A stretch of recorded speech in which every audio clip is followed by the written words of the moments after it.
Le Nouvel Esprit Public, Philippe Meyer, bonjour.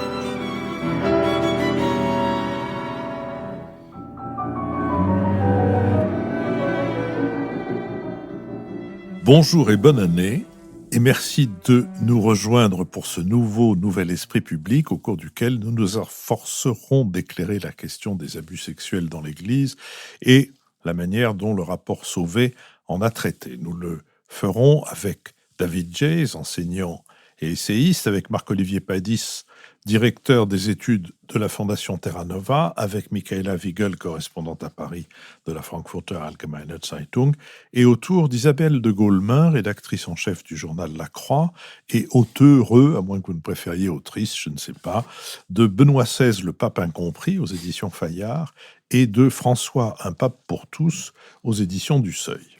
Nous sommes partenaires de l'hebdomadaire Le 1, dont le dernier numéro, en vente depuis la semaine dernière, en vente cette semaine et en vente encore la semaine prochaine, a pour titre « Migrants, sommes-nous humains ?» Je n'ai déjà indiqué quel en était le chapeau la semaine dernière, donc j'en profite pour dire que le 1 publie également une sorte de supplément trimestriel qui est sa revue Zadig, et qu'on y retrouve à la fois beaucoup de contenu et beaucoup de rythme. Dans notre badade de la semaine dernière, vous avez pu entendre, et vous pouvez toujours entendre, ce qui a été mis en ligne mercredi, c'est-à-dire les réactions des auditeurs à l'émission que nous avons enregistrée en public avec Georges Saline sur le procès des attentats de 2015. Et la semaine prochaine, vous pourrez entendre un bada mis en ligne avec Grégoire Richoux, personnage tout à fait inattendu, puisqu'il est guide conférencier chanteur, qu'il fait dans beaucoup de monuments historiques. Il est habilité comme guide et il est diplômé comme chanteur, et il fait donc des visites guidées qui sont des visites chantées. Je vous propose maintenant de nous intéresser donc à l'Église après le rapport Sauvé. Le 5 octobre 2021, la commission indépendante sur les abus sexuels dans l'Église catholique remettait à Éric de Moulin-Beaufort, président de la Conférence des évêques de France, un rapport accablant. Selon les recherches menées pendant 3 ans par les 12 hommes et 10 femmes composant cette commission, avec le concours de l'INSERM, depuis 1950, 216 000 personnes auraient été agressées par un prêtre ou un religieux alors qu'elles étaient mineures. Le chiffre monte à 330 000 si l'on inclut les victimes de laïcs liées à l'Église catholique. Et cette commission a estimé que le nombre de clercs et de religieux ayant commis des violences sexuelles était compris entre 2900 et 3200. Lors de leur assemblée plénière à Lourdes début novembre, les évêques de France ont admis, je cite, que ces violences ont une dimension systémique au sens où elles ne sont pas seulement le fait d'individus isolés, mais ont été rendues possibles par un contexte global. Pour y répondre, les évêques ont mis en place une instance nationale indépendante de reconnaissance et de réparation, animée par des bénévoles aux compétences médicales et psychologiques en matière de violences sexuelles, mais aussi de juristes et de victimes elles-mêmes. La commission a formulé 45 propositions afin de prévenir de futures agressions. Elles portent sur la gouvernance de l'Église, sur la formation des clercs et la doctrine de l'Église en matière de sexualité. Et Jean-Marc Sauvé, président de la commission, ancien vice-président du Conseil d'État, a également affirmé son souhait de mettre fin au secret de la confession pour les cas d'abus sexuels. Les travaux de la commission ont suscité des critiques, notamment de certains membres de l'Académie catholique de France. 8 d'entre eux, sur une soixantaine, dont le président, Hugues Portelli, ont adressé au pape François une lettre dans laquelle il pointe les faiblesses méthodologiques et les raisonnements hasardeux de la commission Sauvé. Et après la réception de cette lettre, le pape a annulé la venue des membres de la commission en invoquant des problèmes d'agenda. En désaccord avec cette lettre, plusieurs membres ont démissionné de l'Académie catholique de France, dont vous-même, Isabelle de Gaulmin, et notre ami François Bujon de l'Étang, dont je profite de la circonstance pour annoncer le très prochain retour après des difficultés médicales, de mouvement notamment. Certaines victimes, dont le cofondateur du collectif Prévenir et Protéger, Arnaud Gallet, en appellent à une réponse plus large impliquant directement l'État. Il a déclaré à l'Obs, je cite, « Le rapport Sauvé est une bombe, 330 000 victimes, ce sont 12 enfants par jour victimes de pédocriminalité de la part de l'Église. On pouvait s'attendre à un branle-bas de combat, l'ouverture d'une enquête, des missions de contrôle et d'inspection, des fermetures administratives. Au lieu de ça, on assiste au désengagement total de l'État. » Isabelle de Gaulmin, sur cette question-là, celle de l'appel à un engagement de l'État, Quelle est votre réaction? C'est intéressant parce que, de fait, s'il y a eu commission Sauvé, c'est parce que je pense que les évêques avaient très, très peur d'un plus grand engagement de l'État. C'est-à-dire qu'à l'époque, il y avait un certain nombre d'intellectuels catholiques qui avaient appelé à former une commission parlementaire, donc appeler les parlementaires à se saisir de ce problème, hein, sénateurs et députés. Et c'est bien pour ça qu'ils ont créé la commission Sauvé, en se disant, si on ne crée pas la commission Sauvé, on va être obligé par les structures étatiques et ça va être pire. Donc effectivement, c'est intéressant. L'Église a toujours prétendu en fait régler ce problème seule. Et c'est bien là où la commission Sauvé marque un tournant, puisqu'elle fait appel à des gens qui ne sont pas catholiques, qui ne sont pas voilà, dans la hiérarchie. Et c'est même la commission Sauvé, par principe, n'avait aucun religieux, aucun prêtre. Et donc, elle a accepté ce regard extérieur. Effectivement, je pense qu'elle a peur que l'État s'en mêle trop. Donc, je pense que la commission Sauvé était vraiment une manière de répondre à ça. Marc-Olivier Padis. Oui, la question que je voudrais vous poser, c'est il faudra revenir peut-être en détail sur le contenu du rapport, mais un peu sur la réception de ce rapport. Philippe a mentionné cette réaction de l'Académie catholique, dont on n'avait pas jusqu'à présent en fait vraiment identifié la contribution au débat public. Mais dans les paroisses, auprès des fidèles, il semble que ce rapport ait eu un écho quand même assez fort. Est-ce que vous pouvez nous en dire plus là-dessus? Oui, en tout cas, par exemple, les lecteurs de la Croix, hein, qui sont quand même à 90% des pratiquants, donc c'est un bon échantillon. Effectivement, les gens ont été à la fois abasourdis par l'ampleur du problème, et puis par ce mot systémique, d'ailleurs, qui est le point que critique l'Académie catholique.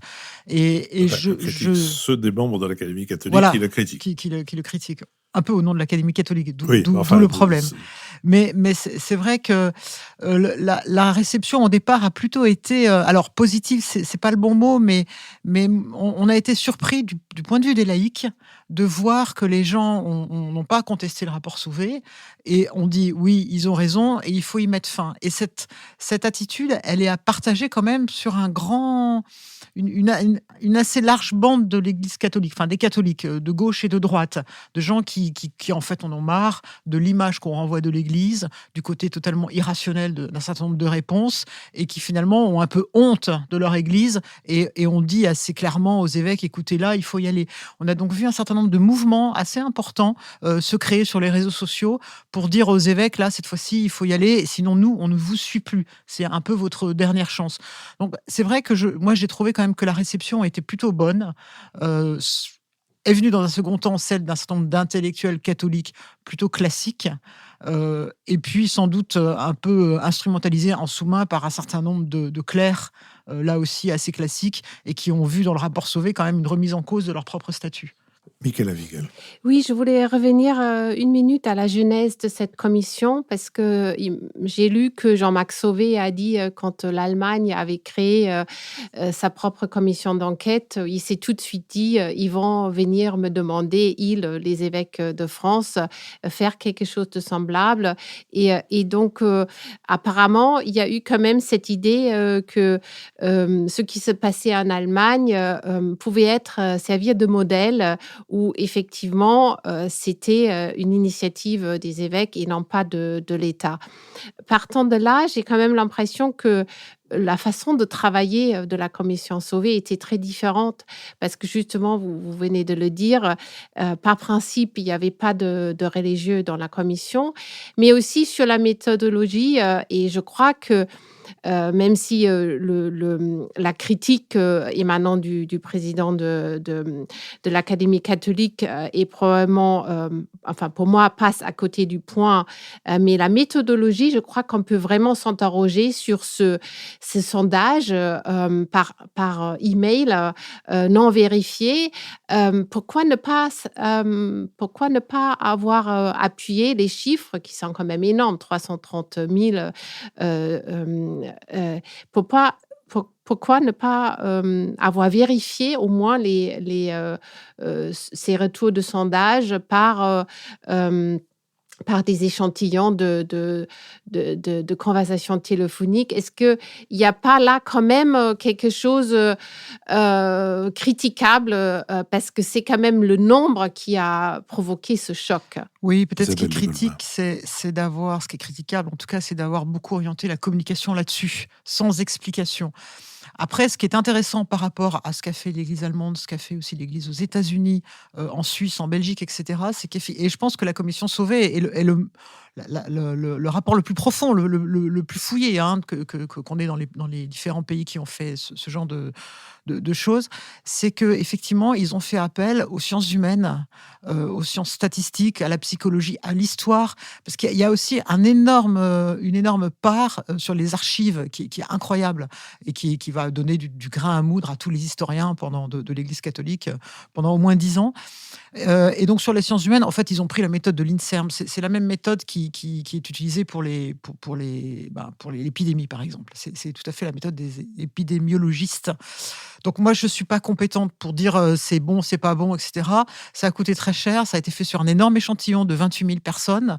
Voilà, si les gens de l'INSERM disent nous, on a fait ce qu'on fait toujours d'habitude, après, c'est à prendre avec des pincettes, au sens où c'est pas un nombre de victimes comme ça, et on aurait dû dire, c'est pas tellement un sondage, mais c'est plutôt un échantillonnage ou une projection par rapport à un échantillon. Après, moi, ce que je peux vous dire, qui connaît quand même bien l'Église catholique, puisque je suis journaliste là-dedans depuis à peu près les années 2000, c'est qu'effectivement, tout catholique qui est plongé dans le bain catholique connaît au moins 2-3 victimes. Donc le nombre, il est énorme. Moi, j'ai pas été tellement surprise par le nombre. Moi, je connais bien l'affaire Prénat à Lyon, puisque j'étais scout chez ce fameux père Prénat. Bon, il y a au moins 200 gamins qui ont été violés. Donc c'est à chaque fois un prêtre peut en avoir beaucoup de victimes. Voilà, donc c'est un ordre de grandeur. Ce qui est très intéressant, c'est pas tant le chiffre que la manière dont c'est mis en relation avec les autres institutions. Jusqu'à maintenant, l'Église disait toujours, c'est vrai, on a des brebis galeuses, dit-elle, ce qui est toujours un vocabulaire un peu d'église, mais on n'est pas pire que les autres, on est plutôt mieux. Et en fait, ce que cette enquête montre, et c'est en ça qu'elle est intéressante, c'est que, alors, le gros, c'est dans les familles, et ça, c'est un gros souci, et c'est l'inceste, le gouvernement commence à s'y attaquer, mais c'est là où il y a plus de violence et de maltraitance des enfants, c'est dans les familles, mais qu'ensuite, c'est l'Église, avant l'éducation nationale, avant le sport, avant les autres associations, avant l'armée, etc. Donc, c'est là où les évêques, et Monseigneur Moulin-Beaufort, il l'a vite compris, c'est là où on est très mal à l'aise. C'est-à-dire que non seulement on n'a pas fait mieux, mais on a plutôt fait pire que les autres institutions. Et l'éducation nationale a mieux réglé le problème à partir des années 2000, notamment avec Ségolène Royal, que l'Église catholique. David Jays. Oui, ces querelles méthodologiques sont extrêmement importantes parce qu'effectivement, l'écart entre le travail de l'EPHE qui établit une fourchette entre 4 500 et 27 000 victimes et la méthodologie INSERM qui situe le nombre de victimes entre 216 000 et 330 000 si je ne m'abuse, et c'est un écart de 1 à 10.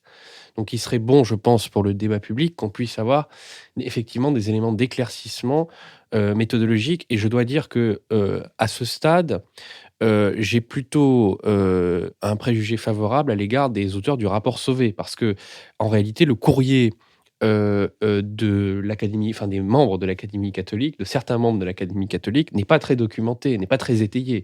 Il est signé par des théologiens, par des philosophes, par des gens qui ne sont pas spécialement des spécialistes de statistiques ou de sciences sociales. Donc ce serait bien d'approfondir la controverse sur ce sujet. Mais je voudrais revenir sur ce que vous disiez à l'instant, sur le fait que, effectivement, dans l'institution de l'Église, le nombre de victimes est significativement plus élevé que dans d'autres institutions. Pour moi, ce rapport a fait l'effet d'une déflagration, y compris dans la société. Et vous connaissez le livre de M. Cuchet, comment la France a cessé d'être chrétienne.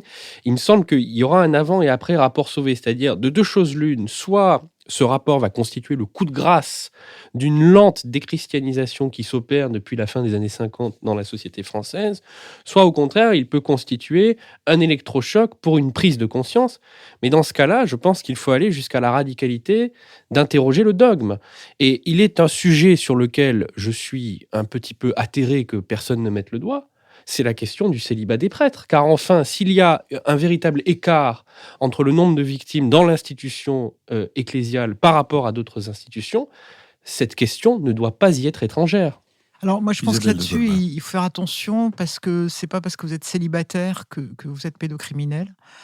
Et dans ce cas-là, on va de même que dans l'Église, il y a aussi un problème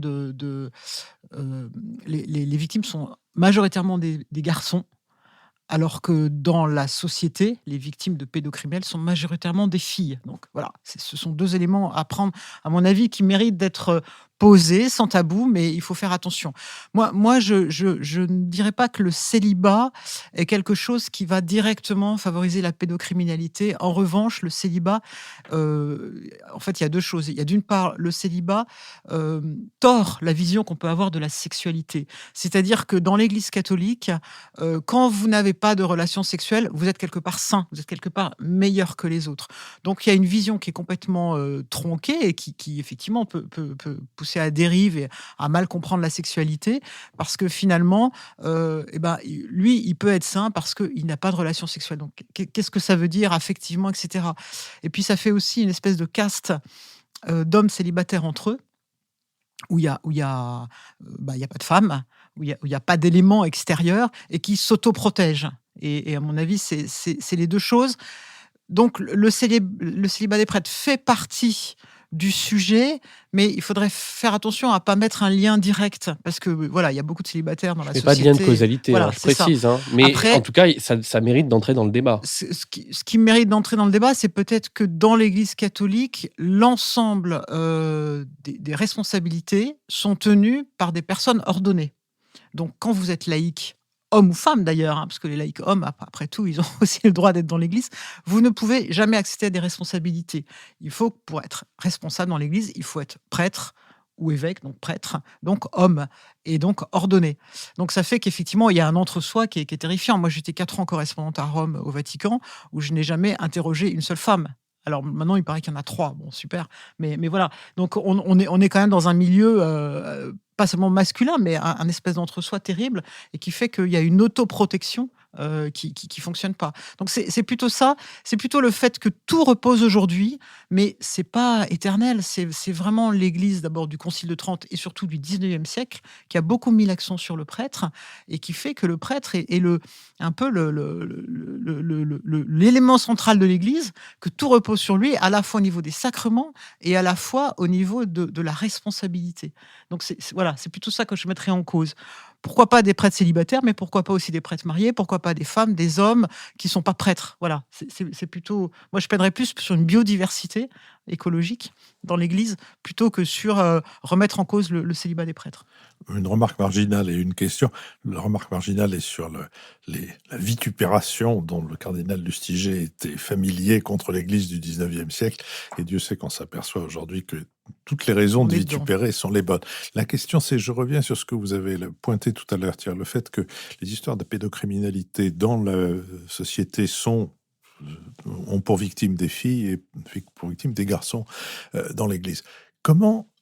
Quelle a été la réception de ce livre enquête de Frédéric Martel, Sodoma, sur, dans l'Église universelle, l'importance de l'homosexualité?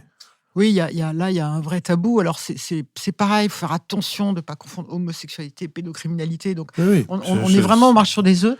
Mais c'est sûr que dans l'Église, pour plein de raisons qu'il analyse assez bien, notamment le fait que pour beaucoup d'hommes homosexuels, l'Église était une espèce de carrière possible pour vivre une non-sexualité avec les femmes. Et donc, il y a effectivement dans l'Église, notamment à Rome, moi je l'ai vu, énormément de prêtres à tendance homosexuelle. Après, ce qui est grave, parce qu'après, c'est vraiment leur problème, mais le problème, c'est qu'ils professent une doctrine contraire. C'est plutôt ça le problème. C'est-à-dire qu'ils sont homosexuels, souvent homosexuels pratiquants, et qu'en plus, ils sont totalement homophobes dans la doctrine sexuelle de l'Église, notamment à Rome.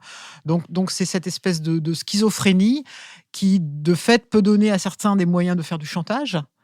C'est la thèse de Sodoma, mais qui surtout crée une espèce un malaise au niveau des clercs dans l'Église, de l'institution cléricale, qui sait bien ça, c'est le truc caché, d'ailleurs tous les catholiques pratiquants le savent aussi, qui est du non-dit, et qui fait qu'on est dans une institution qui ment, en fait, qui se ment à elle-même. Donc il y a une forme de schizophrénie, et là aussi, peut-être que ça a aussi participé à cette espèce de crise systémique de l'Église qui se ment sur des choses assez importantes, de même que pour la contraception, l'Église continue à proclamer qu'il ne faut surtout pas prendre la pilule, sauf que les 90% des femmes qui sont dans les églises, elles prennent la pilule. Donc on est là sur une Église qui a pris l'habitude de dire des choses et de faire d'autres choses.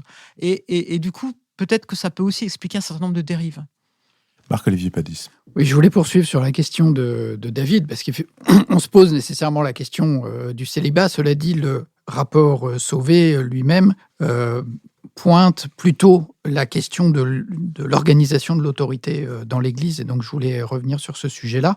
On peut dire, en complément à la question de David, l'écart entre les 216 000 victimes et 330 000 estimées, c'est si on inclut les laïcs en mission d'église, qui sont donc des laïcs et pourtant qui commettent les mêmes actes. Et dans les écoles catholiques, notamment. C'est ça. Et donc, en tant que laïcs, ils peuvent être parfaitement mariés. Et donc, on voit bien que la question du célibat n'est pas la seule déterminante. Mais apparemment, ce qui ressort beaucoup du rapport Sauvé, qui s'appuie énormément, il faut peut-être dire, sur la construction du rapport à partir des auditions des victimes qu'ils ont faites, et Jean-Marc Sauvé lui-même et les membres de la commission insistent sur le fait du choc que ça a été pour eux, qui n'avaient pas du tout anticipé toutes ces auditions des victimes, qui insistaient tous sur justement cette position d'autorité où se trouvaient les clercs par rapport aux enfants, et qui rendait plus difficile le refus par les enfants, et après même l'élaboration psychologique de ce qui leur était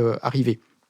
Et donc, dans la lettre de mission de Jean-Marc Sauvé, il y avait cette idée, il y avait explicitement la demande de formuler des recommandations. Donc, contrairement à ce que disent ceux qui ont écrit ce rapport, les membres de l'Académie catholique qui ont dit on n'a jamais demandé à ces gens de se prononcer sur l'organisation de l'Église. Si, c'était dans la lettre de mission. Et le rapport dit bien qu'il ne veut pas aller au-delà de ses compétences, mais qu'ils sont obligés de pointer cette situation d'autorité. Alors, est-ce que vous pouvez redire un mot, finalement, pourquoi cette conception du prêtre, cette organisation de l'autorité dans l'Église semble aussi centrale dans ce sujet ? Isabelle de Goulmin. Parce que c'est ce que je vous expliquais, c'est qu'on a confondu dans l'Église responsabilité et ordination. C'est-à-dire que le prêtre est normalement une persona Christi, donc il est effectivement... au moment de la consécration, donc de l'Eucharistie, au moment de la messe, il le fait au nom du Christ et in persona, donc il n'est pas lui-même le Christ, mais voilà.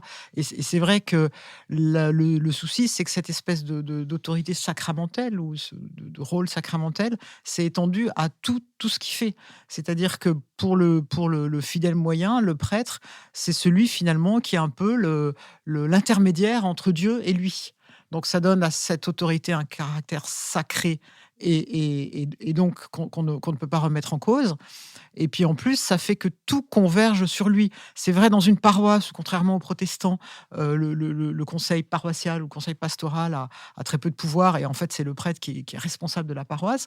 C'est encore plus vrai, et c'est là où ça a été très grave, au niveau du diocèse.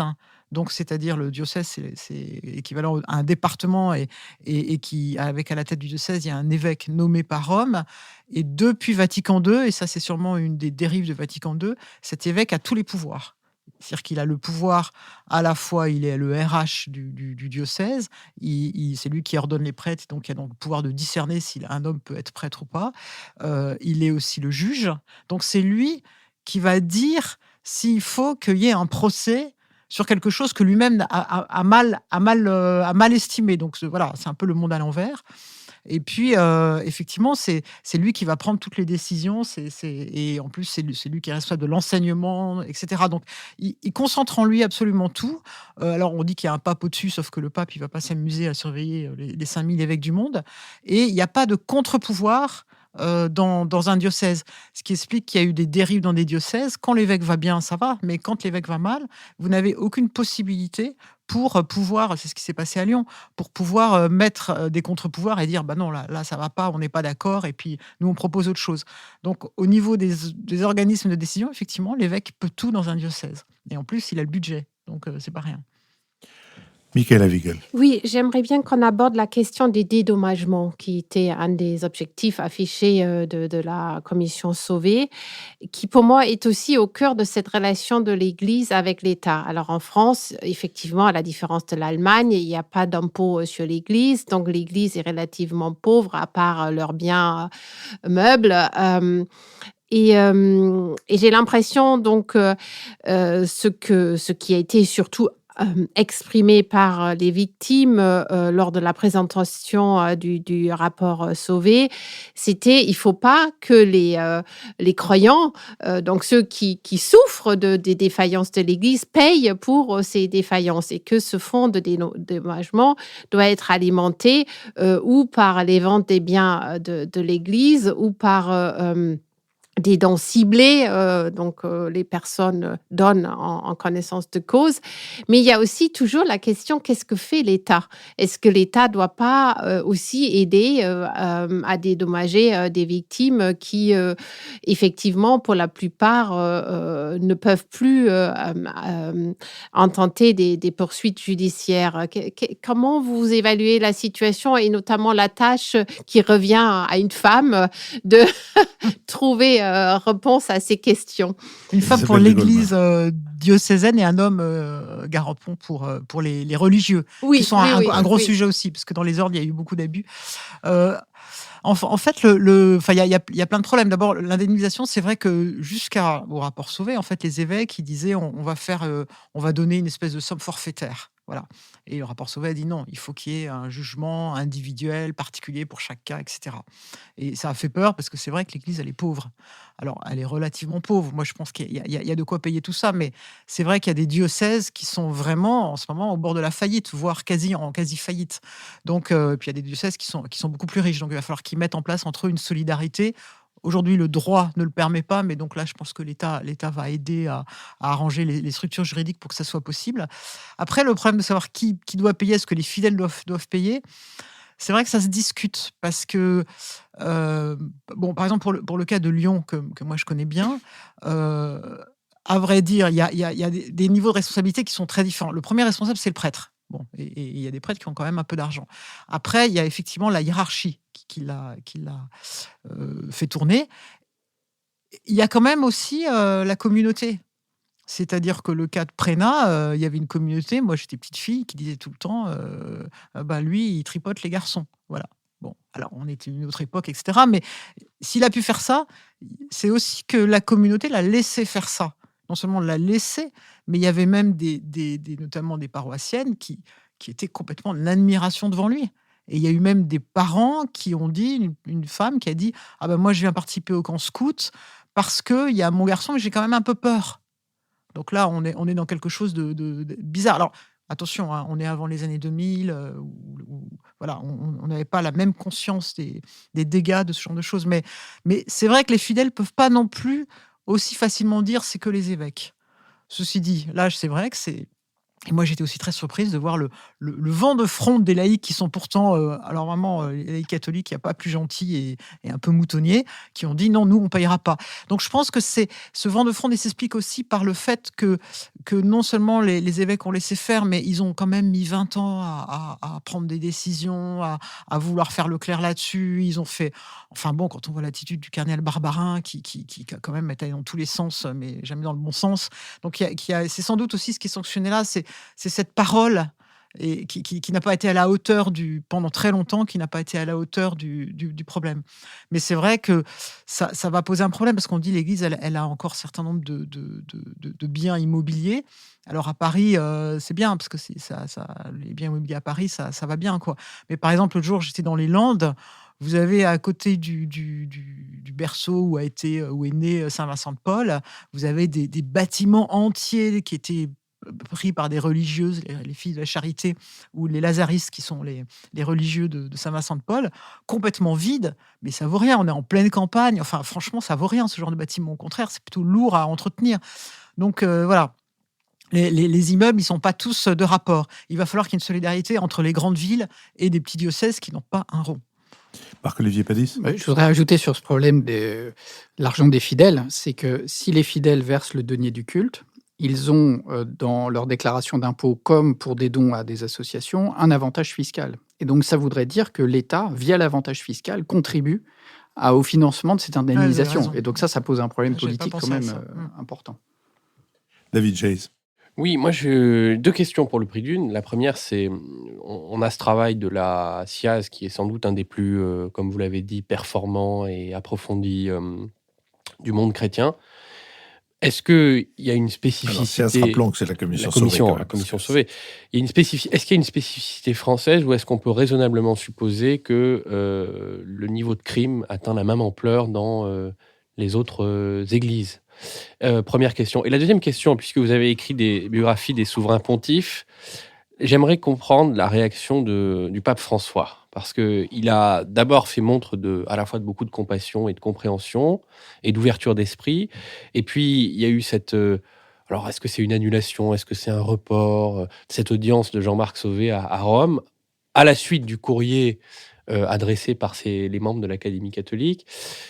Alors, on a un peu l'impression que c'est le bazar à la curie, si j'ose dire. Quel est l'état d'esprit du souverain pontife et quelles sont les influences qui derrière s'exercent? Vous avez là le titre du prochain livre de David Chase, Bazar à la curie. Qui se vendra aussi Isabelle bien de que Goldbach. celui de Frédéric Martel. Alors, est-ce qu'il y a une... En fait, c'est intéressant votre question sur est-ce que c'est plus en France qu'ailleurs? Parce que pendant très très longtemps, on a été persuadé, y compris moi, et là je bats ma propre coulpe, que c'était bien moins important en France qu'ailleurs. Notamment en Irlande ou aux États-Unis où le système des pensionnats a fait beaucoup de débats. Puis on dit c'est un peu comme Tchernobyl quand c'était en Irlande. On se dit bon c'est en Irlande mais ça va pas passer en France. La France elle est laïque, ça fait longtemps que on est habitué à vivre dans un État très très laïque, donc il y avait toutes les sécurités. Donc effectivement non, je pense pas que c'est ni pire ni mieux. Je pense que l'Italie, quand elle va commencer à faire ce travail qu'elle n'a pas commencé à faire, ça va être dramatique. De même pour l'Espagne, de même pour le Portugal. Donc en fait, c'est plutôt les pays du Nord et les pays du Sud. C'est-à-dire ça commence à venir, la lutte contre la pédocriminalité commence à venir au Sud, dans des sociétés qui ne sont pas encore prêtes, on va dire ça comme ça. Mais je ne pense pas que c'est pire. Alors, ce qu'on a remarqué, l'histoire qui font, enfin l'étude historique est intéressante parce que on voit que jusqu'en 70, l'Église s'occupait des prêtres pédocriminels. Elle s'occupait en cachette, elle ne le disait surtout pas ailleurs, mais il y avait même des hôpitaux pour ça, enfin des hôpitaux, des cliniques privées où on recevait ces gens, les prêtres pédocriminels, donc qui aimaient trop les enfants, on disait à l'époque, et puis ceux qui aimaient trop l'alcool. Voilà. Donc il y avait des structures pour les prendre en charge. À partir des années 90, c'est le moment où l'Église de France explose un peu, et là il n'y a plus ça du tout, et elle a complètement ignoré le problème jusqu'en 2000. Non, à partir, excusez-moi, des années 70 jusqu'à la fin des années 90. Et en fait, pourquoi? Sans doute parce que l'Église s'est rétrécie, l'Église de France, et que du coup, on a peur de dénoncer une Église qui est déjà très fragilisée et qui a sans doute de la part des quelques catholiques qui restent, c'est vraiment rien, hein, qui vont tous les dimanches à la messe, c'est même pas 5% de la population, un peu un resserrement. Voilà, sur le centre, et qui fait que je pense qu'effectivement là, il y a pas mal de gens qui ont manqué de lucidité, de clairvoyance dans une église qui est devenue minoritaire et on sait bien que toute minorité s'autoprotège. Alors sur le bazar à la curie, oui, ça c'est sûr que la curie ça a toujours été un bazar, pourtant il n'y a que 4000 personnes dans cette administration, mais c'est ingérable. Peut-être que par rapport au pape, je pense qu'il est de bonne composition, mais alors d'abord il est de sa génération. Donc, pas très, voilà, peu sensibilisé naturellement à ça. Et puis surtout, c'est quelqu'un qui, par définition, fait quand même confiance à un certain nombre d'évêques et qui est assez. Enfin, le problème, c'est qu'il y a des évêques, voilà, il y a tous les clans dans les évêques, il y a beaucoup de conspirations, de réseaux, c'est très clanique en fait à Rome. Et par exemple, il s'est passé la même chose pour le Chili. Le pape va au Chili, il voit un évêque que tout le monde accuse, vraiment l'évêque lui-même, hein, de pédocriminalité, des accusations graves. Il demande aux autres évêques chiliens qui disent mais non, très Saint-Père, il n'y a pas de souci, tout ça. Il engueule les journalistes en disant vous dites n'importe quoi, vous n'avez aucune preuve. Donc là, les victimes sont atterrées. Il revient à Rome. Heureusement, il arrive à voir notamment Anselmer, qui est l'allemand jésuite qui l'aide un peu là-dedans, qui lui dit attention, là, je crois que vous avez vraiment fait une bêtise, il ne fallait pas croire les évêques chiliens. Et donc, il fait son mea culpa. Il est en train de faire un peu la même chose pour la France, c'est-à-dire qu'il est influencé par des gens à la curie sans doute assez peu recommandables, qui surtout ont très peur de voir l'Église vaciller. Et puis voilà, il y a plein d'influences. C'est sûr que le problème d'un pape, en fait, c'est une cour. C'est une espèce de monarchie qui vit dans des murailles au Vatican, et avec donc beaucoup de rumeurs, etc.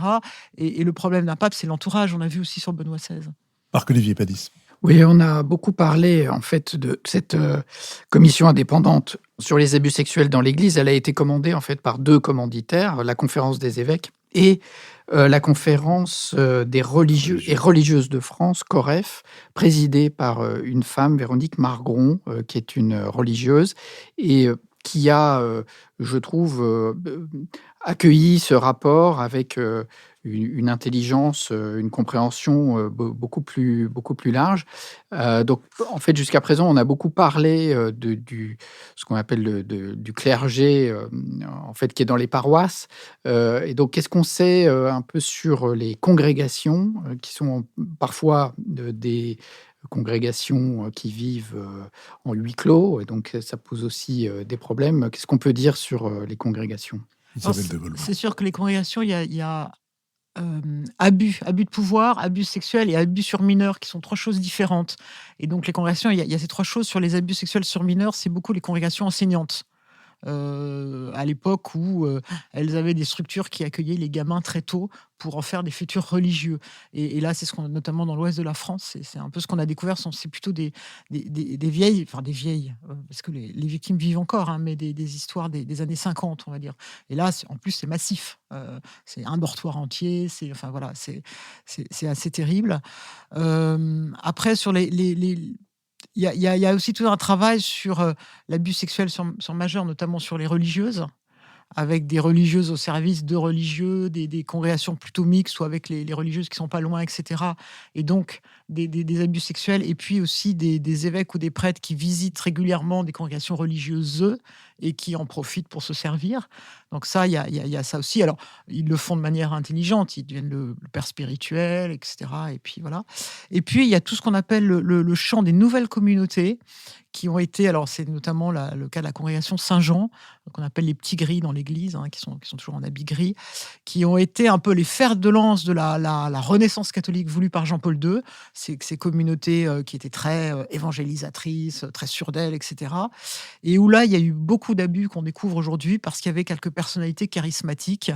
Et effectivement, là, il n'y a pas eu les garde-fous qu'il y a quand même dans des congrégations plus anciennes, comme les jésuites ou les dominicains, même s'ils ne sont pas non plus totalement passés à travers, mais de gouvernance et d'alternance de chefs, etc. Et là, il y a un certain nombre de personnalités qui en ont profité pour avoir un peu... C'est plus un phénomène sectaire, en fait. Et finalement, justifié par la théologie, et par une conception de l'évangile, etc., les pires abus sexuels, abus de pouvoir et abus sexuels dans les congrégations. Mais là, c'est sur des adultes. Voilà, c'est pour ça qu'il y a peut-être 3 niveaux différents. Et je pense que les religieuses n'ont pas encore fini sur ce 3e point, sur les abus sexuels sur adultes, et notamment sur les religieuses. Et c'est sans doute une des choses qui, pour les femmes en tout cas, est hyper violent à recevoir, quoi. Et je pense qu'en plus, dans d'autres pays, notamment en Afrique, là, on est loin d'avoir encore fait le compte de tout ça. Vous avez tout à l'heure pointé le fait qu'en Italie, au Portugal, en Espagne, rien n'était encore apparu. Et d'une part, est-ce qu'il y a une explication à cette continuation du silence? Et d'autre part, vous avez des homologues, la Croix, je veux dire, dans ces pays. Quel contact avez-vous avec eux? Est-ce que ces contacts portent sur ces questions de la pédocriminalité? Oui, c'est une bonne question. Non, en fait, c'est vrai, on n'a pas partagé là-dessus. Alors, c'est compliqué parce que je pense que la Croix est un peu une exception dans le système européen. Un quotidien catholique dans un pays très laïque, Oui. c'est quelque chose qui... Il y a l'Avenir en Italie, mais c'est un quotidien qui est payé par l'épiscopat complètement, et qui sinon ne marcherait pas. Donc, leur marge de liberté est assez restreinte, en fait. Donc, je ne sais pas effectivement ce qu'ils penseraient. Je pense que théoriquement, ils sont convaincus. Le problème, c'est en pratique. ils sont convaincus en disant oui, ce qui se passe, c'est horrible, mais c'est pas chez nous, quoi. Donc là, c'est un peu bête. Moi, ce serait plutôt une culture latine versus une culture anglo-saxonne, avec ce que ça vaut comme. Je sais pas si ça vaut, mais c'est la manière dont moi j'analyse le retard de ces pays. Et puis, en Italie, c'est quand même encore un pays où l'Église catholique a un poids énorme. Et c'est vrai qu'elle est très respectée. Le président des évêques en Italie fait une déclaration, c'est la une de tous les journaux, et pas que du journal catholique. En France, c'est vraiment pas du tout le cas. Donc il y a encore une présence dans la société, et peut-être que c'est compliqué pour cette société d'aller dans cette remise en cause. Michaela Wiegel. Oui, en Allemagne, la voix de l'Église catholique, aussi bien que la voix de l'Église protestante luthérienne, est très écoutée encore. Sauf qu'on constate aujourd'hui, justement, dans les deux églises, une sorte d'enlisement. Il y a eu effectivement cette commission en essayant de faire ce travail qui était fait par la commission Sauvé, mais aujourd'hui, on bute sur la question du dédommagement. Et pourtant, l'Église catholique en Allemagne est beaucoup plus riche parce qu'elle a ses revenus. J'explique pour ceux de nos auditeurs qui connaissent pas le système. C'est l'État lui-même, avec l'impôt sur le revenu, qui prélève aussi l'impôt de l'Église et accomplit le travail de distribution. Donc, c'est vraiment très commode pour l'Église. Et donc, est-ce que vous craignez aussi, après ce choc, qu'il puisse y avoir enlisement et négociations qui durent et que finalement, on n'a pas vraiment des résultats? Alors, il ne faut pas me dire ça, parce que nous, on a un certain nombre de catholiques en France à regarder l'Allemagne en se disant ils vont y aller. Parce que ce qu'il faut dire quand même dans l'Église catholique allemande, c'est qu'elle a entrepris une grande réflexion sur elle-même. Et pour voir est-ce qu'elle peut pas justement réformer. Alors, elle pose aussi le problème, la question du célibat des prêtres, qui n'est pas un dogme dans l'Église catholique, c'est juste de la discipline, donc ça peut changer. Elle pose la question de la place de la femme, elle pose les questions de la gouvernance, et alors c'est ralenti par le Covid, mais il y a quand même quelque chose de l'ordre de la réforme qui est intéressant en Allemagne, donc j'espère que ça va pas trop s'enliser. Et c'est vrai que c'est tout le problème de ce qui va se passer en France. Moi, j'avoue que j'ai été très étonnée non pas tant par ce qu'ont écrit les 8 membres de l'Académie catholique, mais de découvrir à ce propos-là qu'il y avait quand même une bonne base de gens qui ne voulaient rien changer. L'Église catholique, elle est assez divisée, comme la société d'ailleurs, en France. Et c'est vrai que voilà, ceux qui ne veulent rien changer sont finalement pas si minoritaires que ça, au contraire, sans doute, dans un certain nombre de milieux, qui sont les milieux qui sont les plus pratiquants aujourd'hui en plus. Donc voilà. Et du point de vue des jeunes prêtres aussi, qui sont, à mon avis, très, très, très loin de partager le rapport Sauvé. Donc ça va dépendre de la capacité des laïcs à faire bouger les choses. Et bon, voilà, il faut espérer que ça ne va pas s'enliser. Les évêques ont demandé, ils ont créé 8 ou 10 groupes de travail sur certains points du rapport Sauvé, avec des laïcs, avec des experts, etc. Donc, il faut espérer que ça va avancer. Après, le problème dans l'Église, c'est que c'est toujours très, très lent. Donc, mais c'est vrai que Dominique Schnapper, ça m'a frappé. Elle avait dit l'autre jour, son interview, elle a dit l'Église catholique vit ce que l'Église protestante a vécu à la Réforme en ce moment, en termes d'ouverture à la société. Alors, c'est peut-être un peu exagéré, mais c'est sûr qu'on est à un moment important pour l'ensemble des églises catholiques occidentales. David Chase. Oui, beaucoup de signalements apparaissent quand même au moment de la confession. Et il y a eu cette polémique récemment sur la question du secret de la confession. Alors moi, quand le ministre de l'Intérieur dit les lois de la République sont au-dessus des prescriptions religieuses et du secret de la confession, il est dans son rôle. Mais en réalité, c'est inaudible pour un croyant, quel qu'il soit. Évidemment que pour un croyant, la loi divine est supérieure à la loi de la République. Ce qui compte, c'est qu'il respecte les lois de la République dans le contrat social et dans la société dans laquelle il vit. Mais je voulais donc savoir où en sont les prêtres et où en est l'épiscopat sur cette question du secret de la confession. Parce que c'est vrai que théoriquement, quand on entend parler d'un crime, on est tenu normalement d'en référer à la justice. Oui, et puis effectivement, c'est quand on écoute les victimes qu'on s'aperçoit que le secret de la confession a beaucoup joué, parce qu'il y a un certain nombre de victimes, c'est au moment de la confession qu'ils ont été abusés, ce qui est effrayant. Et donc, c'est pas tant le secret de la confession, mais l'acte de confesser qui a été utilisé là. Alors, je trouve que par rapport à cette histoire de loi divine, Véronique Marron, justement, elle répond bien. Elle dit, c'est quoi la loi divine? C'est l'amour de l'autre. Donc, c'est pas une loi qui est fixée une fois pour toutes. Tu ne trahiras pas le secret de la confession, a dit Dieu sur le mont. Enfin, vraiment, bon, c'est pas ça. C'est quand même quelque chose sur lequel on a une conscience et qu'on fait en fonction de ce qu'on pense être. C'est plutôt une loi d'amour, donc il n'y a pas de loi de secret de la confession. Après, c'est sûr que les évêques, ils y tiennent beaucoup parce qu'ils ont l'impression, en France, que c'est un marqueur par rapport à leur autonomie, par rapport à l'État. Et la réaction de Moulin-Beaufort, elle est typique, elle était très très maladroite, mais elle est typique, à mon avis, de l'épiscopat, qui voit là la fin de l'autonomie des églises. Alors, il faut voir qu'on est dans un contexte d'une laïcité assez forte, avec une loi qui vient d'être votée et qui quand même demande à l'ensemble des religions en France de rendre des comptes de manière beaucoup plus ouverte qu'autrefois, qui serait d'ailleurs pas possible en Allemagne. Hein. Donc c'est tout ce contexte-là qui leur fait peur. Et de se dire, ils ont pas le droit d'avoir une forme d'autonomie, de gouvernance, comme les clubs de sport, etc. Il faut que tout soit sous le contrôle de l'État.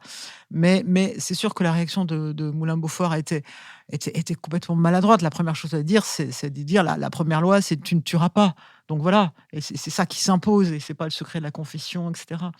Après, il y en a qui disent que c'est important d'avoir des lieux de secret et que sinon les abuseurs ne viendront plus se confesser. Quand on discute avec des prêtres, moi j'en ne connais pas un seul qui a eu un abuseur qui est venu se confesser, donc je pense que c'est quelque chose d'extrêmement rare. Par contre, moi ce que je connais, par exemple, une paroisse parisienne, c'est un prêtre qui confessait des enfants, et c'est la petite sœur, qui a parlé de son petit frère abusé par un prêtre d'une école catholique qui dépendait de la paroisse.